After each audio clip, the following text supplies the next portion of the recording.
A Warning to the Curious by M.R. James. The place on the east coast which the reader is asked to consider is Seaburgh. It is not very different now from what I remember it to have been when I was a child. Marshes intersected by dykes to the south, recalling the early chapters of Great Expectations. Flat fields to the north merging into heath, and heath, fir woods, and above all gorse inland. A long seafront and a street. Behind that a spacious church of flint with a broad, solid western tower and a peal of 6 bells. How well I remember their sound on a hot Sunday in August, as our party went slowly up the white, dusty slope of road towards them, for the church stands at the top of a short, steep incline. They rang with a flat, clacking sort of sound on those hot days, but when the air was softer, they were mellower too. The railway ran down to its little terminus further along the same road. There was a gay white windmill just before you came to the station, and another down near the shingle at the south end of the town, and yet others on higher ground to the north. There were cottages of bright red brick with slate roofs. But why do I encumber you with these commonplace details? The fact is that they come crowding to the point of the pencil when it begins to write of Seaburgh. I should like to be sure that I had allowed the right ones to get onto the paper, but I forgot. I have not quite done with the word painting business yet.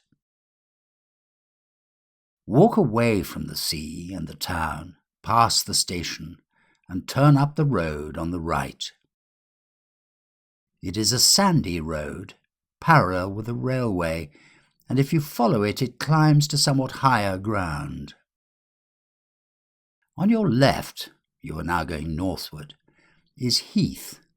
On your right, the side towards the sea, is a belt of old firs, wind-beaten, thick at the top, with the slope that old seaside trees have. Seen on the skyline from the train, they would tell you in an instant, if you did not know it, that you were approaching a windy coast. Well, at the top of my little hill, a line of these firs strikes out and runs towards the sea, for there is a ridge that goes that way, and the ridge ends in a rather well-defined mound, commanding the level fields of rough grass, and a little knot of fir trees crowns it.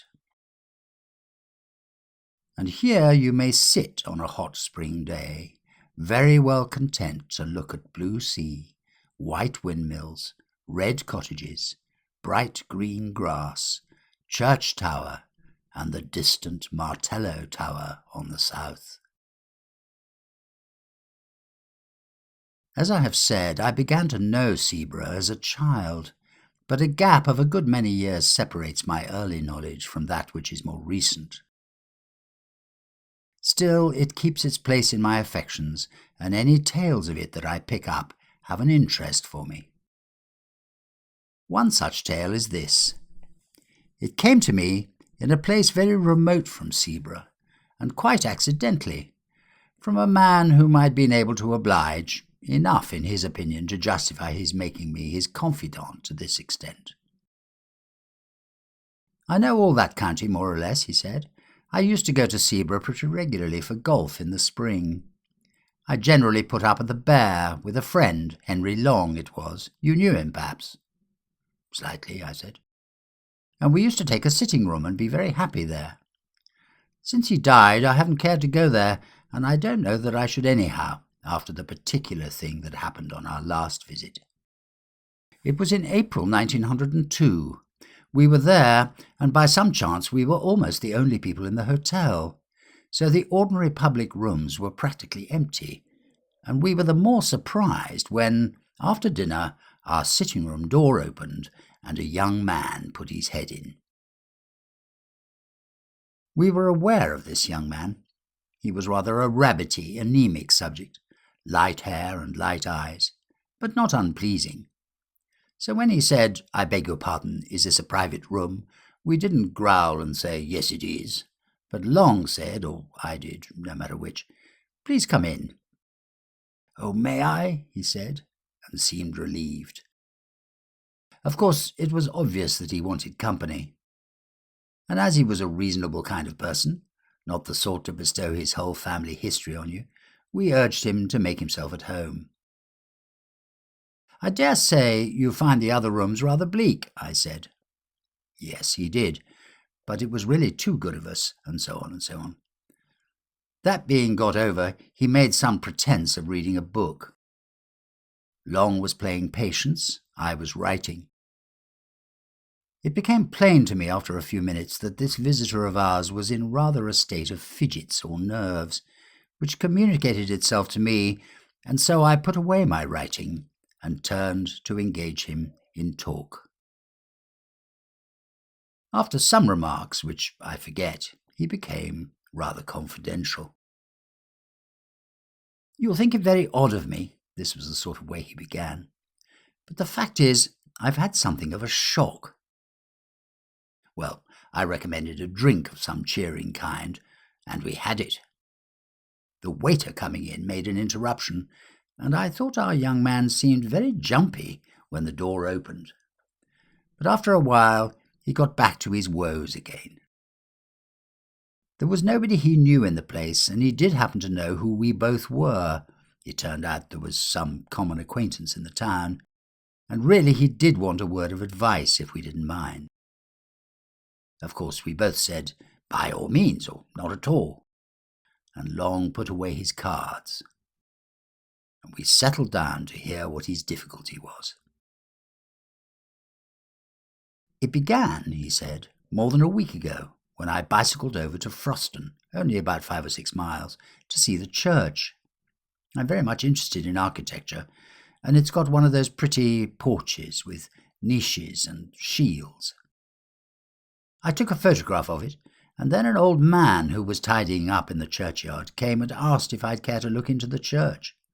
I said yes, and he produced a key and let me in. There wasn't much inside, but I told him it was a nice little church, and he kept it very clean. But, I said, the porch is the best part of it. We were just outside the porch then, and he said, "Ah, yes, that's a nice porch. And do you know, sir, what's the meaning of that coat of arms there?" It was the one with the 3 crowns, and though I'm not much of a herald, I was able to say yes. I thought it was the old arms of the kingdom of East Anglia. "That's right, sir," he said. "And do you know the meaning of them 3 crowns that's on it?" I said I'd no doubt it was known, but I couldn't recollect to have heard it myself. "Well then," he said, "for all you're a scholar, I can tell you something you don't know. Them's the 3 holy crowns that was buried in the grounds near by the coast to keep the Germans from landing. Ha! I can see you don't believe that. But I tell you, if it hadn't have been for one of them holy crowns being there still, them Germans would have landed here time and time again, they would. Landed with their ships and killed man, woman and child in their beds. Now then, that's the truth what I'm telling you, that is. And if you don't believe me, you ask the rector. Here he comes, you ask him, I says." I looked round, and there was the rector, a nice-looking old man coming up the path, and before I could begin assuring my old man, who was getting quite excited, that I didn't disbelieve him, the rector struck in and said, "What's all this about, John? Good day to you, sir. Have you been looking at our little church?" So then there was a little talk, which allowed the old man to calm down, and then the rector asked him again what was the matter. "Oh," he said, "it weren't nothing.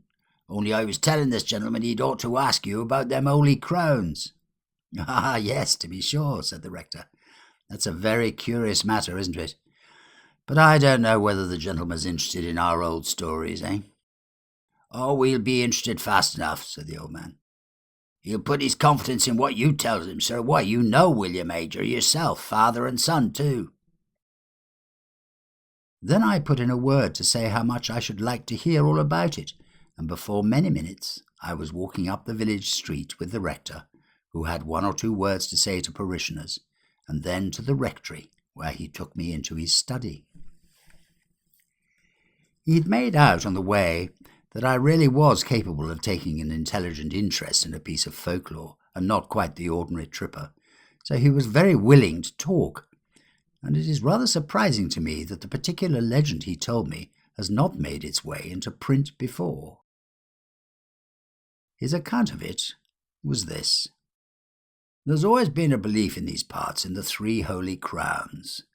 The old people say they were buried in different places near the coast to keep off the Danes or the French or the Germans, and they say that one of the 3 was dug up a long time ago, and another has disappeared by the encroaching of the sea, and one's still left doing its work, keeping off invaders. Well, now, if you've read the ordinary guides and histories of this county, you will remember perhaps that in 1687 a crown, which was said to be the crown of Redwold, king of the East Angles, was dug up at Rendlesham, and alas, alas, melted down before it was even properly described or drawn. Well, Rendlesham isn't on the coast, but it isn't so very far inland, and it's on a very important line of access. And I believe that is the crown which the people mean when they say one has been dug up. Then, on the south, you don't want me to tell you where there was a Saxon royal palace, which is now under the sea. Well, there was the second crown, I take it. And up beyond these 2, they say, lies the third. Do they say where it is, of course, I asked. He said, yes, indeed they do, but they don't tell, and his manner didn't encourage me to put the obvious question. Instead of that, I waited a moment and said, what did the old man mean when he said you knew William Ager, as if that had something to do with the crowns? Oh, to be sure, he said. Now that's another curious story. These Agers, it's a very old name in these parts, but I can't find that they were ever people of quality or big owners. These Agers say, or said, that their branch of the family were the guardians of the last crown. A certain old Nathaniel Ager was the first one I knew. I was born and brought up quite near here, and he, I believe, camped out at the place during the whole of the War of 1870. William, his son, did the same, I know, during the South African War, and young William, his son, who has only died fairly recently, took lodgings at the cottage nearest the spot, and I've no doubt hastened his end, for he was a consumptive by exposure and night watching, and he was the last of that branch. It was a dreadful grief to him to think that he was the last, but he could do nothing. The only relations at all near to him were in the colonies. I wrote letters for him to them, imploring them to come over on business very important to the family, but there's been no answer. So the last of the Holy Crowns, if it's there, has no guardian now. That was what the rector told me, and you can fancy how interesting I found it. The only thing I could think of when I left him was how to hit upon the spot where the crown was supposed to be. I wish I'd left it alone. But there was a sort of fate in it, for as I bicycled back past the churchyard wall, my eye caught a fairly new gravestone, and on it was the name of William Ager. Of course I got off and read it. It said, of this parish, died at Seaburgh 1900, aged 28. There it was, you see, a little judicious questioning in the right place, and I should at least find the cottage nearest the spot. Only I didn't quite know what was the right place to begin my questioning. Again, there was fate. It took me to the curiosity shop down that way, you know, and I turned over some old books, and, if you please, one was a prayer book of 1740-odd, in a rather handsome binding. I'll just go and get it, it's in my room. He left us in a state of some surprise, but we had hardly time to exchange any remarks when he was back, panting, and handed us the book, opened at the flyleaf, on which was, in a straggly hand, Nathaniel Ager is my name, and England is my nation. Seaburgh is my dwelling place, and Christ is my salvation. When I am dead and in my grave, and all my bones are rotten, I hope the Lord will think on me when I am quite forgotten. This poem was dated 1754, and there were many more entries of Ager's, Nathaniel, Frederick, William, and so on, ending with William, 1900. You see, he said, anybody would call it the greatest bit of luck. I did, but I don't now. Of course, I asked the shopman about William Ager, and of course he happened to remember that he lodged in a cottage in the North Field and died there. This was just chalking the road for me. I knew which the cottage must be. There is only one sizable one about there. The next thing was to scrape some sort of acquaintance with the people, and I took a walk that way at once. A dog did the business for me. He made at me so fiercely that they had to run out and beat him off, and then naturally begged my pardon, and we got into talk. I had only to bring up Ager's name and pretend I knew or thought I knew something of him, and then the woman said how sad it was, him dying so young, and she was sure it came of him spending the night out of doors in the cold weather. Then I had to say, did he go out on the sea at night? And she said, oh no, it was on the hillock yonder, with the trees on it. And there I was. I know something about digging in these barrows. I've opened many of them in the down country, but that was with owner's leave and in broad daylight and with men to help. I had to prospect very carefully here before I put a spade in. I couldn't trench across the mound, and with those old firs growing there I knew there would be awkward tree roots.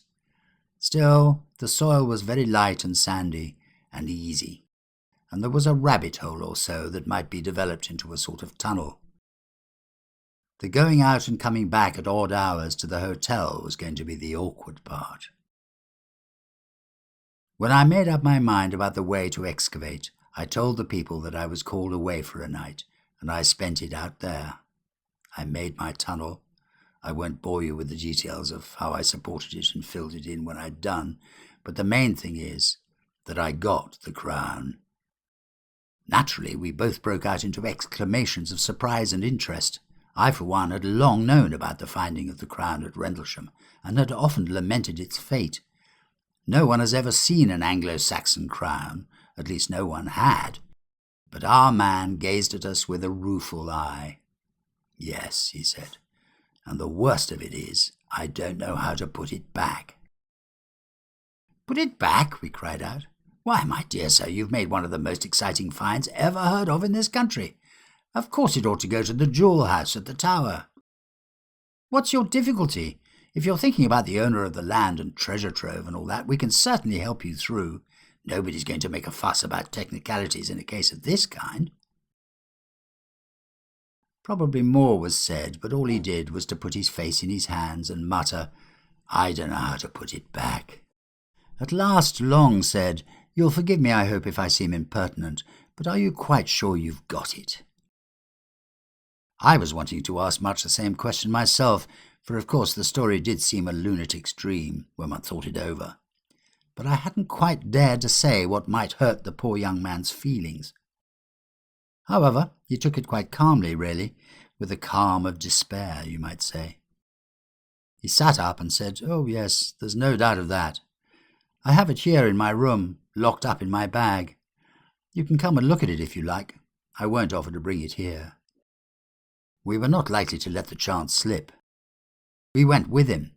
His room was only a few doors off. The Boots was just collecting shoes in the passage, or so we thought. Afterwards, we were not so sure. Our visitor, his name was Parton, was in a worse state of shivers than before, and went hurriedly into the room and beckoned us after him, turning on the light and shut the door carefully. Then he unlocked his kit-bag and produced a bundle of clean pocket-handkerchief in which something was wrapped, laid it on the bed, and undid it. I can now say I have seen an actual Anglo-Saxon crown. It was of silver, as the Rendlesham one is always said to have been. It was set with some gems, mostly antique intaglios and cameos, and was of rather plain, almost rough workmanship. In fact, it was like those you see on the coins and in the manuscripts. I found no reason to think it was later than the 9th century. I was intensely interested, of course, and I wanted to turn it over in my hands, but Paxton prevented me. "Don't you touch it," he said. "I'll do that." And with a sigh that was, I declare to you, dreadful to hear, he took it up and turned it about so that we could see every part of it. "Seen enough?" he said at last, and we nodded. He wrapped it up and locked it in his bag and stood looking at us dumbly.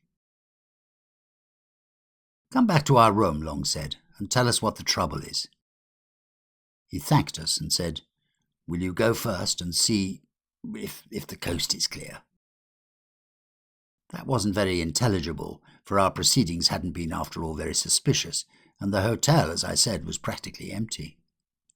However, we were beginning to have inklings of we didn't know what, and anyhow, nerves are infectious. So we did go first, peering out as we opened the door, and fancying, I found we both had the same fancy, that a shadow, or more than a shadow, but it made no sound, passed from before us to one side as we came out into the passage. "It's all right," we whispered to Paxton. Whispering seemed the proper tone, and we went with him between us back to our sitting room. I was preparing, when we got there, to be ecstatic about the unique interest of what we had seen, but when I looked at Paxton, I saw that would be terribly out of place, and I left it to him to begin. "What is to be done?" was his opening. Long thought it right, as he explained to me afterwards, to be obtuse, and said, "Why not find out who the owner of the land is and inform—" "Oh, no," Paxton broke in impatiently. "I beg your pardon. You've been very kind, but don't you see it's got to go back, and I daren't be there at night, and daytime's impossible." "Perhaps, though, you don't see. Well, then, the truth is that I've never been alone since I touched it." I was beginning some fairly stupid comment, but Long caught my eye, and I stopped. Long said, "I think I do see, perhaps, but wouldn't it be a relief to tell us a little more clearly what the situation is?" Then it all came out. Paxton looked over his shoulder and beckoned to us to come nearer to him, and began speaking in a low voice. We listened most intently, of course, and compared notes afterwards, and I wrote down our version, so I'm confident I have what he told us almost word for word. He said, "It began when I was first prospecting, and put me off again and again. There was always somebody, a man, standing by one of the firs. This was in daylight, you know. He was never in front of me. I always saw him with the tail of my eye on the left or the right, and he was never there when I looked straight for him. I would lie down for quite a long time and take careful observations and make sure there was no one, and then when I got up and began prospecting again, there he was. And he began to give me hints besides, for wherever I put that prayer book, short of locking it up, which I did at last, when I came back to my room, it was always out on my table, open at the flyleaf where the names are, and one of my razors across it to keep it open. I'm sure he just can't open my bag, or something more would have happened. You see, he's light and weak, but all the same, I daren't face him. Well then, when I was making the tunnel, of course, it was worse, and if I hadn't been so keen, I should have dropped the whole thing and run. It was like someone scraping at my back all the time. I thought for a long time it was only soil dropping on me, but as I got nearer the crown, it was unmistakable.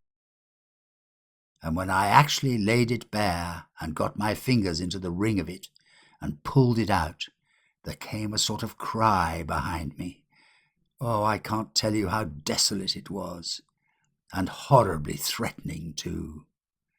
It spoiled all my pleasure in my find, cut it off at that moment, and if I hadn't been the wretched fool I am, I should have put the thing back and left it.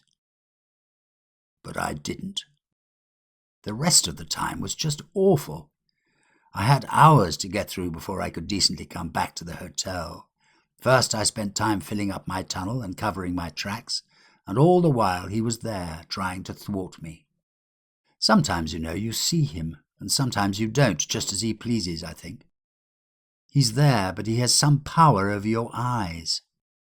Well, I wasn't off the spot very long before sunrise, and then I had to get to the junction for Seaburgh and take a train back. And though it was daylight fairly soon, I don't know if that made it much better.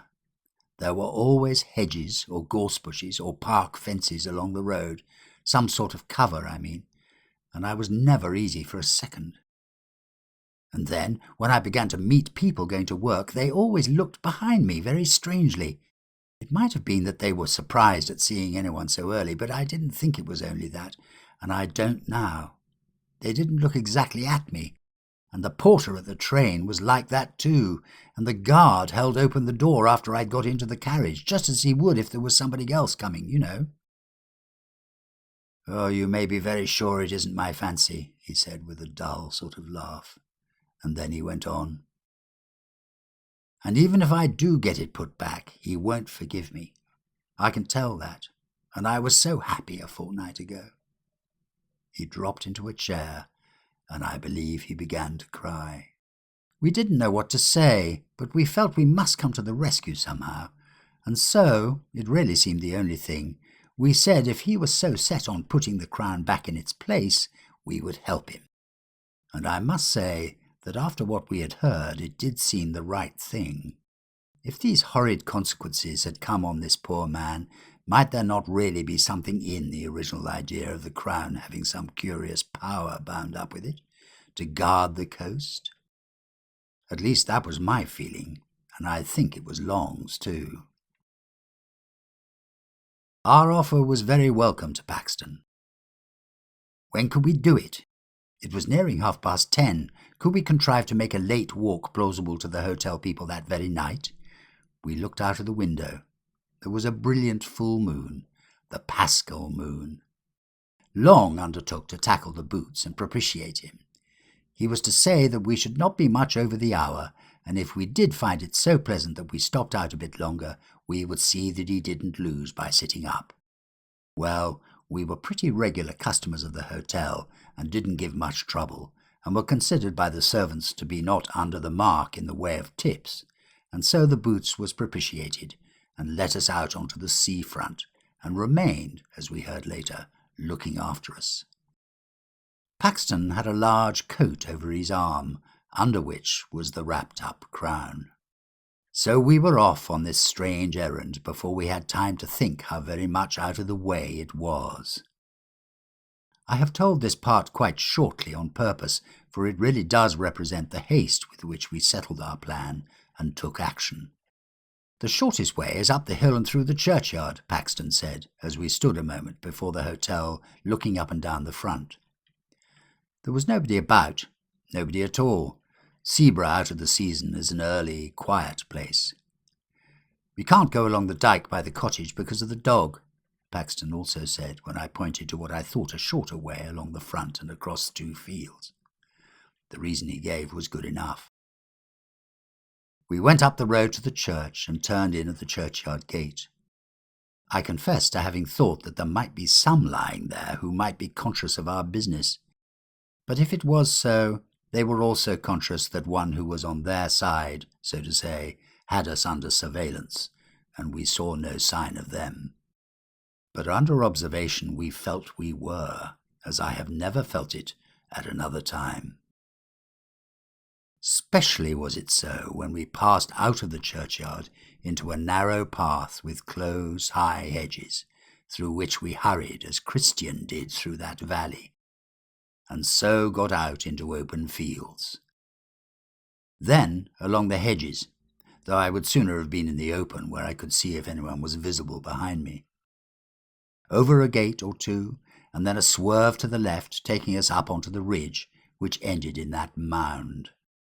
As we neared it, Henry Long felt, and I felt too, that there were what I can only call dim presences waiting for us, as well as a far more actual one attending us.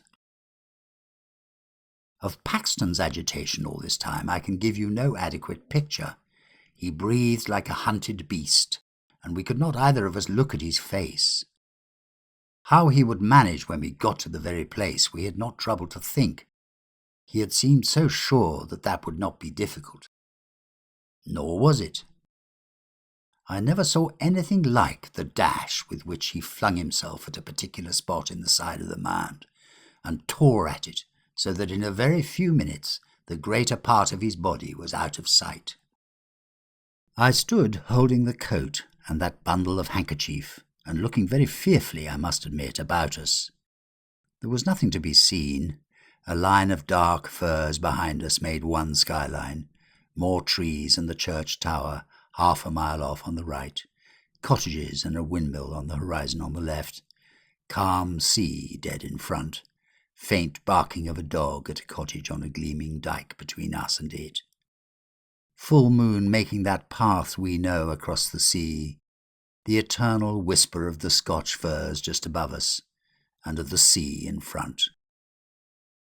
Yet, in all this quiet, an acute and acrid consciousness of a restrained hostility very near us, like a dog on a leash that might be let go at any moment. Paxton pulled himself out of the hole and stretched a hand back to us. "Give it to me," he whispered. "Unwrapped." We pulled off the handkerchiefs, and he took the crown. The moonlight just fell on it as he snatched it. We had not ourselves touched that bit of metal, and I have thought since that it was just as well. In another moment Paxton was out of the hole again and busy shoveling back the soil with hands that were already bleeding. He would have none of our help, though it was much the longest part of the job to get the place to look undisturbed. Yet, I don't know how, he made a wonderful success of it.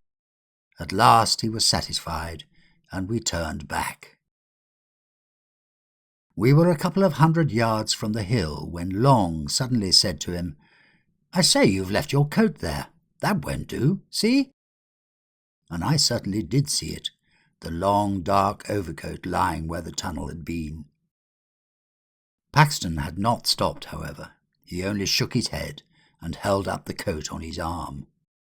And when we joined him, he said, without any excitement, but as if nothing mattered any more, "That wasn't my coat."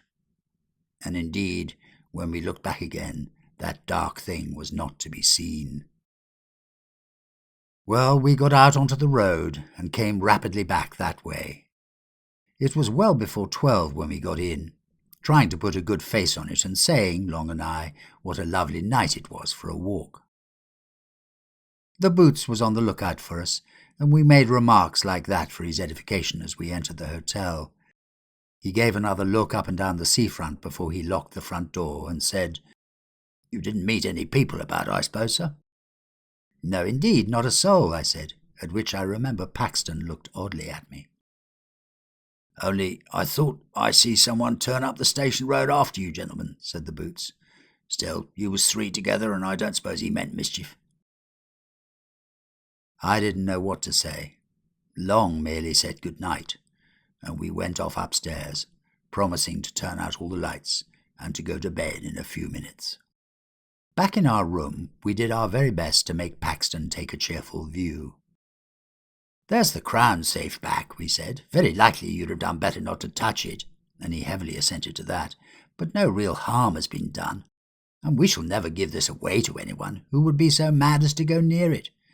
Besides, don't you feel better yourself?" "I don't mind confessing," I said, "that on the way there I was very much inclined to take your view about being followed. But going back, it wasn't at all the same thing, was it?" "No, it wouldn't do. You've nothing to trouble yourselves about," he said, "but I'm not forgiven. I've got to pay for that miserable sacrilege still. I know what you're going to say. The church might help. Yes, but it's the body that has to suffer. It's true I'm not feeling that he's waiting outside for me just now, but... Then he stopped. Then he turned to thanking us, and we put him off as soon as we could. And naturally we pressed him to use our sitting room next day, and said we should be glad to go out with him. Or did he play golf, perhaps? Yes, he did, but he didn't think he should care about that tomorrow. Well, we recommended him to get up late and sit in our room in the morning while we were playing, and we would have a walk later in the day. He was very submissive, and piano about it all. Ready to do just what we thought best, but clearly quite certain in his own mind that what was coming could not be averted or palliated. You'll wonder why we didn't insist on accompanying him to his home and seeing him safe into the care of brothers or someone. The fact was, he had nobody. He had had a flat in town, but lately had made up his mind to settle for a time in Sweden, and he had dismantled his flat and shipped off his belongings, and was whiling away a fortnight or 3 weeks before he made a start. Anyhow, we didn't see what we could do better than sleep on it, or not sleep very much, as was my case, and see what we felt like tomorrow morning. We felt very different, Long and I, on as beautiful an April morning as you could desire. And Paxton also looked very different when we saw him at breakfast.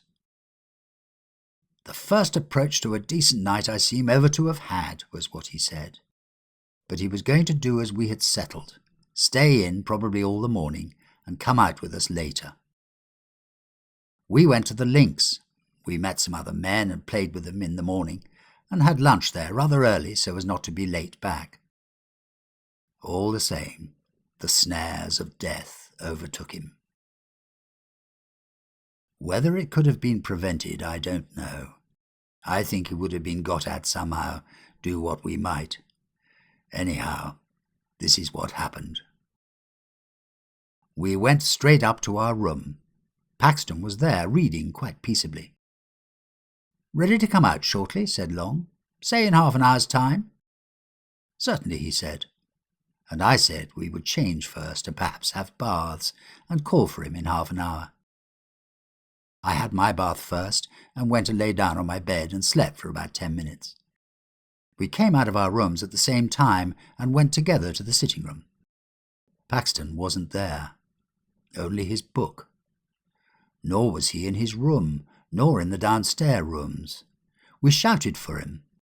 A servant came out and said, "Why, I thought you gentleman was gone out already. So did the other gentleman. He heard you were calling from the path there, and ran out in a hurry, and I looked out of the coffee-room window, but I didn't see you. However, he ran off down the beach that way." Without a word, we ran that way too. It was the opposite direction to that of last night's expedition.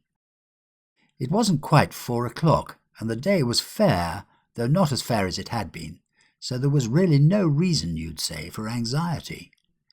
With people about, surely a man couldn't come to much harm. But something in our look as we ran out must have struck the servant, for she came out on the steps and pointed and said, "Yes, that's the way he went." We ran on as far as the top of the shingle bank, and there pulled up. There was a choice of ways, past the houses on the seafront, or along the sand at the bottom of the beach, which, the tide being now out, was fairly broad. Or, of course, we might keep along the shingle between these two tracks and have some view of both of them, only that was heavy going. We chose the sand, for that was the loneliest, and someone might come to harm there without being seen from the public path. Long said he saw Paxton some distance ahead, running and waving his stick as if he wanted to signal to people who were on ahead of him. I couldn't be sure. One of these sea mists was coming up very quickly from the south. There was someone, that's all I could say, and there were tracks on the sand as of someone running who wore shoes, and there were other tracks made before those, for the shoes sometimes trod in them and interfered with them, of someone not in shoes. Oh, of course, it's only my word you've got to take for all this. Long's dead, and we'd no time or means to make sketches or take casts, and the next tide washed everything away. All we could do was to notice these marks as we hurried on, but there they were, over and over again, and we had no doubt whatever that what we saw was the track of a bare foot, and one that showed more bones than flesh. The notion of Paxton running after anything like this, and supposing it to be the friends he was looking for, was very dreadful to us. You can guess what we fancied. How the thing he was following might stop suddenly and turn round on him, and what sort of face it would show, half seen at first in the mist, which all the while was getting thicker and thicker. And as I ran on, wondering how the poor wretch could have been lured into mistaking that other thing for us, I remembered his saying, "He has some power over your eyes." And then I wondered what the end would be, for I had no hope now that the end would be averted. And, well, there is no need to tell all the dismal and horrid thoughts that flitted through my head as we ran on into the mist. It was uncanny, too, that the sun should still be bright in the sky, and we could see nothing. We could only tell that we were now past the houses, and had reached that gap there is between them and the old Martello Tower. When you are past the tower, you know, there is nothing but shingle for a long way, not a house, not a human creature. Just that spit of land, or rather shingle, with the river on your right and the sea on your left. But just before that, just by the Martello Tower, you'll remember there is the old battery close to the sea. I believe there are only a few blocks of concrete left now. The rest has all been washed away, but at this time there was a lot more, though the place was a ruin. Well, when we got there, we clambered to the top as quick as we could to take breath and look over the shingle in front if by chance the mist would let us see anything. But a moment's rest we must have. We had run a mile at least. Nothing whatever was visible ahead of us, and we were just turning by common consent to get down and run hopelessly on, when we heard what I can only call a laugh. And if you can understand what I mean by a breathless, a lungless laugh, you'll have it. But I don't suppose you can. It came from below and swerved away into the mist. That was enough. We bent over the wall. Paxton was there at the bottom. You don't need to be told that he was dead. His tracks showed that he had run along the side of the battery, had turned sharp round the corner of it, and small doubt of it, must have dashed straight into the open arms of someone who was waiting there. His mouth was full of sand and stones, and his teeth and jaws were broken to bits. I only glanced once at this face. At the same moment, just as we were scrambling down from the battery to get to the body, we heard a shout and saw a man running down the bank of the Martello Tower. He was the caretaker stationed there, and his keen old eyes had managed to descry through the mist that something was wrong. He had seen Paxton fall, and had seen us, a moment after, running up. Fortunate this, for otherwise we could hardly have escaped suspicion of being concerned in the dreadful business. Had he, we asked, caught sight of anybody attacking our friend? He could not be sure. We sent him off for help, and stayed by the dead man till they came with the stretcher. It was then that we traced out how he had come on the narrow fringe of sand under the battery wall. The rest was shingle, and it was hopelessly impossible to tell whither the other had gone. What were we to say at the inquest? It was a duty, we felt, not to give up there and then the secret of the Crown to be published in every paper. I don't know how much you would have told, but what we did agree upon was this: to say that we had only made acquaintance with Paxton the day before, and that he had told us he was under some apprehension of danger at the hands of a man called William Ager. Also, that we had seen some other tracks beside Paxton's when we followed him along the beach, but of course by that time everything was gone from the sands. No one had any knowledge, fortunately, of any William Ager living in the district. The evidence of the man at the Martello Tower freed us from all suspicion. All that could be done was to return a verdict of wilful murder by some person or persons unknown. Paxton was so totally without connections that all the inquiries that were subsequently made ended in a no thoroughfare, and I have never been at Seaburgh, or even near it, since.